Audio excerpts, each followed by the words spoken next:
got so much motherfucking design on right now. Bring it down, bring it down, make it come out. I got 3 old thoughts, I'm the guap with it. Bitches on the line, and you know.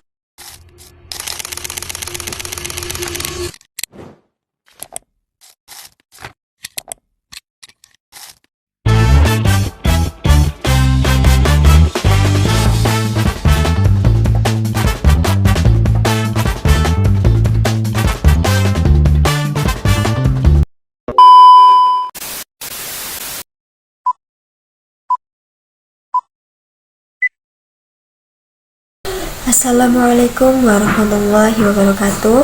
Alhamdulillah, segala puji hanya milik Allah Subhanahu wa Ta'ala yang telah melimpahkan rahmat, taufik dan hidayahnya kepada kita semua, sehingga pada kesempatan kali ini saya dapat menyelesaikan serta mempresentasikan tugas ujian akhir semester mata kuliah Qawaid Fiqih. Sholawat serta salam semoga senantiasa tercurah kepada junjungan kita Nabi Agung Muhammad SAW, kepada keluarga, para sahabat, dan pengikut beliau hingga akhir zaman. Yang saya hormati Bapak Ishak Suryo Nugroho MSI selaku dosen pengampu mata kuliah Qawaid Fiqih, serta para sahabat dan rekan-rekan mahasiswa yang dirahmati Allah. Pada video ini saya akan membahas beberapa pokok kajian dalam Qawaid Fiqih, mulai dari pengertian, sejarah perkembangan, hingga kaidah-kaidah dasar beserta contoh penerapannya dalam kehidupan sehari-hari. Harapan saya melalui video ini kita bisa memahami fikih dengan cara yang lebih sederhana, terstruktur, dan mudah diterapkan dalam kehidupan sehari-hari. Selamat menyaksikan dan semoga bermanfaat. Baik, saya perkenalkan diri saya terlebih dahulu. Perkenalkan, nama saya Oktia Dwi Ramadhani dari kelas 2 KIA dengan NIM 25410402037. Langsung saja pada poin yang pertama, yaitu pengertian Qawaid Fiqih. Secara bahasa, kata kaidah berarti dasar, fondasi atau sesuatu yang menjadi pijakan. Jamaknya adalah qawaid, yang sering digunakan untuk menyebut sekumpulan prinsip umum. Dalam Al-Quran, istilah qawaid juga digunakan untuk menyebut fondasi bangunan, misalnya fondasi Ka'bah yang ditegakkan kembali oleh Nabi Ibrahim dan Ismail. Kata fiqhiyah dinisbatkan dari kata fiqh yang secara bahasa berarti pemahaman yang mendalam. Secara bahasa, qawaid fiqhiyah dapat dimaknai sebagai fondasi-fondasi pemahaman dalam fikih yang menjadi dasar bagi banyak cabang hukum. Jadi secara istilah, qawaid fiqhiyah adalah kaidah-kaidah umum yang mencakup banyak masalah fikih yang bercabang, sehingga dari kaidah tersebut dapat diketahui hukum, kasus-kasus yang rinci. Para ulama menyebutkan sebagai al-qawaid al-kulliyah, yaitu aturan-aturan yang bersifat menyeluruh dan di bawahnya masuk berbagai masalah parsial atau juz'iyah. Qawaid fiqhiyah berbeda dengan usul fikih. Jadi usul fikih itu membahas cara menggali hukum dari dalil, sedangkan qawaid al-fiqih itu mengelompokkan hukum-hukum cabang atau furu' ke dalam prinsip umum agar dapat mudah dipahami dan diingat. Qawaid al-fiqih itu disusun berdasarkan istinbat para ulama dari Al-Quran, Sunnah, Ijma, dan praktik para sahabat, lalu dirumuskan dalam bentuk kalimat singkat namun luas cakupannya. Fungsi utama qawaid al-fiqih itu memudahkan menghafal hukum, mempermudahkan memetakan kasus, dan memberikan kerangka berpikir saat menghadapi masalah baru yang belum dibahas secara eksplisit dalam kitab-kitab fikih. Poin selanjutnya yaitu sejarah perkembangan qawaid al-fiqih. Banyak ulama membagi sejarah qawaid al-fiqih ini ke dalam beberapa fase. Salah satu yang terkenal adalah pembagian menjadi 3 fase utama. Yang pertama, fase pertumbuhan, perkembangan atau kodifikasi, dan pemantapan atau sistematisasi. Jadi, fase pertumbuhan dan pembentukan di abad 1 hingga 3 Hijriah. Secara substansi, kaidah fikih sudah ada sejak zaman Nabi Muhammad SAW, meskipun belum disebut sebagai qawaid al-fiqih sebagai disiplin ilmu tersendiri. Banyak hadis Nabi berbentuk kalimat singkat namun sangat luas cakupannya, yang kemudian dijadikan dasar kaidah seperti sabda la doror wala diror, artinya tidak boleh membahayakan diri sendiri dan orang lain. Para sahabat dan tabi'in juga mengucapkan ungkapan-ungkapan umum yang bersifat kaidah, misalnya pernyataan yang menegaskan pentingnya niat, keyakinan, dan menghilangkan mudorot. Pada fase ini, kaidah masih tersebar dalam bentuk hadis, atsar, dan fatwa ulama, belum dibukukan sebagai satu disiplin tersendiri. Dorongan untuk membentuk kaidah muncul seiring meluasnya wilayah Islam dan kompleksitas persoalan, sehingga diperlukan pola pikir yang ringkas namun mencakup banyak kasus. Yang kedua ada fase perkembangan dan kodifikasi. Mulai abad ketiga Hijriah, para ulama fikih dan usul fikih mulai menyusun kaidah-kaidah tersebut secara lebih teratur dalam kitab-kitab. Dalam mazhab-mazhab fikih besar, Hanafi, Maliki, Syafi'i, Hambali, kaidah fikih dirumuskan untuk membantu mengkonsolidasikan pendapat-pendapat mazhab. Kitab yang memuat kaidah mulai muncul dengan judul seperti Al-Qawaid, Al-Furuq, Al-Ashbah, wa al-Nadzair, dan Al-Qawaid wa al-Dawabit. Di antara tokoh penting pada fase ini secara umum dalam literatur adalah ulama-ulama yang mengkaitkan cabang-cabang fikih dengan kaidah umum lalu menatanya berdasarkan bab fikih.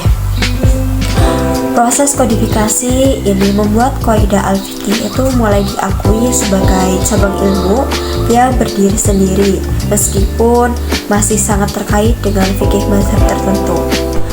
Fase yang selanjutnya yaitu fase pemantapan dan sistematisasi, sekitar abad 8 Hijriah ke atas. Pada fase ini, kaidah fikih itu semakin lengkap, sistematik, dan menjadi mata pelajaran khusus dalam kurikulum keilmuan Islam. Para ulama lebih sadar bahwa ada 5 kaidah besar yang menjadi induk bagi kebanyakan kaidah fikih lainnya. Ini kemudian dikenal sebagai Al-Qawaid Al-Kubro atau Al-Qawaid Al-Khams. Kaidah-kaidah cabang furu Al-Qawaid itu dikaitkan dengan kaidah pokoknya, sehingga terbentuk struktur hierarkis yang rapi dalam pembahasan Qawaid Al-Fiqih. Kitab-kitab Qawaid Al-Fiqih ini muncul dengan berbagai pendekatan. Ada yang berdasarkan bab fikih seperti ibadah, muamalah, dan lain-lain. Ada yang berdasarkan kaidah umum, dulu baru contoh, ada pula yang menggabungkan. Pada masa ini mula Qawaid Al-Fiqih itu mulai dimanfaatkan untuk ijtihad dalam masalah-masalah baru, termasuk dalam muamalah dan transaksi keuangan. Pada perkembangan kontemporer di era modern, Qawaid Al-Fiqih ini diajarkan di berbagai fakultas syariah dan usuluddin sebagai salah satu mata kuliah wajib. Banyak karya kontemporer yang mengkaji Qawaid Al-Fiqih, misalnya itu ensiklopedia kaidah fikih dalam bidang muamalah, keuangan yang dijadikan rujukan fatwa-fatwa modern. Lembaga-lembaga fatwa seperti Dewan Syariah di berbagai negara memanfaatkan kaidah seperti Al-Doror Yusel dan Al-Masyaqqatu Tajlibu At-Taysir dalam penetapan hukum kontemporer. Qawaid Al-Fiqih juga digunakan dalam penelitian akademik untuk mengkaji konsistensi mazhab, menyusun fikih minoritas, fikih lingkungan, fikih ekonomi, dan lain-lainnya. Secara pedagogis, pengajaran Qawaid Al-Fiqih ini terbukti membantu mahasiswa memahami pola pikir mazhab dan memudahkan menghubungkan antara kasus-kasus fikih yang tampaknya berbeda tetapi sebenarnya itu satu kaidah. Jadi kesimpulan dari 3 fase di atas ini, yang fase pertama ini kemunculan substansi kaidah sejak Rasul, sahabat, dan tabi'in dalam bentuk hadis dan atsar tanpa penyebutan istilah ilmu kaidah fikih. Fase yang kedua, penyusunan dan pengumpulan kaidah dalam kitab-kitab fikih dan usul mulai akhir abad 3 Hijriah sekaligus penguatan mazhab. Fase yang ketiga yaitu pemantapan dan sistematisasi. Munculnya kitab-kitab khusus Qawaid al-Fiqih dengan struktur dan istilah yang jelas, termasuk penetapan 5 kaidah pokok. Terdapat fase modern, pengembangan kaidah untuk menjawab problem kontemporer, terutama di bidang ekonomi, syariah, fikih, minoritas, dan isu global lain. Secara keseluruhan, perjalanan ini itu menunjukkan bahwa Qawaid al-Fiqih ini adalah respon intelektual ulama terhadap kebutuhan untuk menyederhanakan dan menstrukturkan hukum-hukum fikih yang sangat banyak. Poin yang selanjutnya yaitu 5 kaidah pokok Qawaid al-Fiqih dan contohnya. Yang pertama, al-umuru bimaqasidiha, segala perkara itu tergantung pada niatnya. Terdapat landasan utamanya adalah hadis yang berbunyi innamal a'malu binniyat, sesungguhnya amal itu tergantung pada niatnya. Contoh ibadah, ada 2 orang sama-sama mandi, yang satu itu berniat mandi janabah, yang lain hanya mandi menyegarkan badan. Yang sah mengangkat hadas hanya yang berniat mandi wajib. Jika ngambil dari contoh muamalah itu, terdapat seseorang itu menyerahkan uang kepada orang lain. Bila ia niat hutang, hukumnya pinjaman. Bila niat titipan, hukumnya wadiah. Hukum yang berlaku mengikuti niat kedua pihak. Dilihat dari segi contoh sosialnya itu, terdapat seseorang itu mengucapkan kata-kata tertentu, seperti niatnya itu talak, bisa jatuh talak. Bila sekedar bercanda tanpa niat dan tanpa lafal yang sharih, hukumnya bisa berbeda. Semua itu dikembalikan kepada maksud atau niat kita. Kaidah yang selanjutnya yaitu al-yaqinu la yuzalu bisyak. Keyakinan tidak hilang karena keraguan. Prinsipnya, hukum asal yang sudah pasti tetap berlaku sampai ada bukti yang pasti pula yang mengubahnya. Contoh dari taharah itu, terdapat seseorang yakin sudah berwudu, lalu ragu apakah ia batal atau tidak.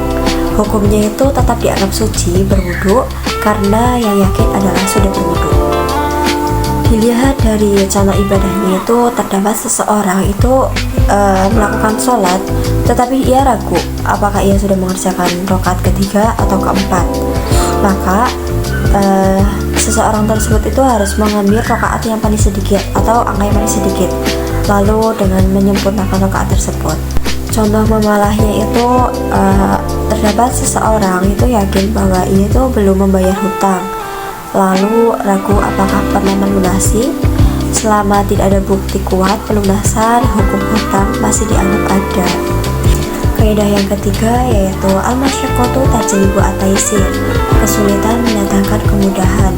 Kaidah ini berasal dari banyak dalil, diantaranya firman Allah bahwa Dia tidak menjadikan agama ini untuk memberatkan dan tidak menghendaki kemudahan bagi hambanya. Contoh safarnya, musafir itu boleh menjamak dan mengqashar salat, serta boleh berbuka puasa Ramadan dan menggantinya di hari lain. Contoh untuk orang yang sakit, orang yang sedang sakit itu yang tidak mampu berdiri boleh sholat sambil duduk atau berbaring sesuai kadar kesulitannya. Contoh kontemporernya, dalam transaksi modern yang sangat kompleks, sebagian prosedur dipermudahkan selama tidak melanggar prinsip syariah dengan alasan menghindari kesulitan yang tidak wajar. Kaidah yang selanjutnya itu ada al-dororu yuzal, bahaya atau kemudaratan harus dihilangkan. Kaidah ini diambil dari hadis la doror wala diror, tidak boleh membahayakan dan saling membahayakan. Contoh memalahnya itu ada akad yang mengandung penipuan berat atau eksploitasi yang jelas dapat dibatalkan karena menimbulkan doror bagi salah satu pihak. Contoh ibadahnya itu jika penggunaan air itu menyebabkan sakit parah. Kaidah yang kelima yaitu al-adat muhakamah, itu adat kebiasaan bisa menjadi dasar hukum. Punya kaidah al-adat muhakamah ini, adat kebiasaan yang tidak bertentangan dengan syariat dapat dijadikan pertimbangan hukum. Maksudnya itu tradisi masyarakat yang baik dan tidak bertentangan dengan nas dapat menjadi rujukan penentuan hukum dalam masalah yang tidak ada ketentuan secara rinci. Contoh mewalahnya dalam akad sewa menyewa itu hal-hal yang tidak tertulis tetapi sudah menjadi adat setempat. Misalnya siapa yang menanggung biaya tertentu tetap diakui selama tidak bertentangan dengan syariat. Contoh keluarganya itu standar nafkah suami kepada istri dan anaknya itu mengikuti kebiasaan yang ma'ruf di lingkungan setempat, disesuaikan tingkat sosial ekonomi suami dan ada di sekitarnya.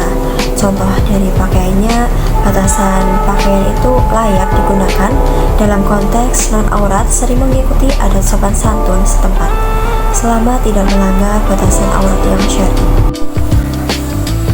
Alhamdulillah, demikian pemaparan saya mengenai materi Qawaid Fiqhiyah.